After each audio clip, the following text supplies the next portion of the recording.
Жаңа мынадай жағдай болды. Бір әйел кісі айтады, мен күзде баламды улап шулап жүріп әзер дегенде әскерден алып қалдым дейді. Неге десем, ой ол жақта анау мынау барған бала қайтпай жатыр дейді. Сосын дедім да, енді өзімше айттым, сосын кейін кетіп қалды ғой әйел. Енді қараңыз, мен былай түсіндіріп көрейінші. Бұл сіз бір үй салдыңыз да, үй. Ол үйді қоршайсыз ғой, дұрыс па? Оған құлып саласыз, кілті болады. Бұл мемлекетте де бір үй деп қарау керек. Бізде бір егемен мемлекетпіз. Бұл үйде оның сыртында қоршауы бар. Әсіресе мынау дүние жүзіндегі құрлықтағы ең ұзын шекара бізде, 7000 километр шекара бізде ғана. Дүние жүзіндегі жер шарында ең ұзын шекара бізде ғана. Ол шекарада біреу тұру керек қой, әйтпесе ол жақта да бардак болады ғой.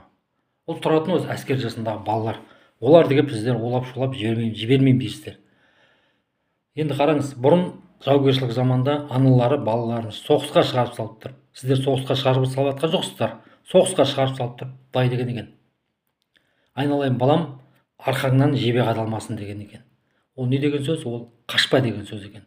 Бардың ба, қашпа соғыстан. Өлсең де абыроймен өл деген әңгіме екен. Көрдіңіздер ме? Бұл деген сөз батырды тәрбиелейтін әке емес, батырды тәрбиелейтін ана. Соны түсініңіздер. Батырды тәрбиелейтін ана. Әйел адамдар соны түсініңіздер. Сондықтан балаларымды қорғап, анау біздің кезімізде де шығындар болды әскерде болған кезде. Біздің кезімізде де инвалид болған балалар болды. Бірақ шүкір әйтеуір аман келгендері аман келді. Анау Ұлы Отан соғысында ата бабаларымыз кетті ғой. Өздері сұранып кетті, қаншама адам өзім соғысқа барамын деп кетті мысалға.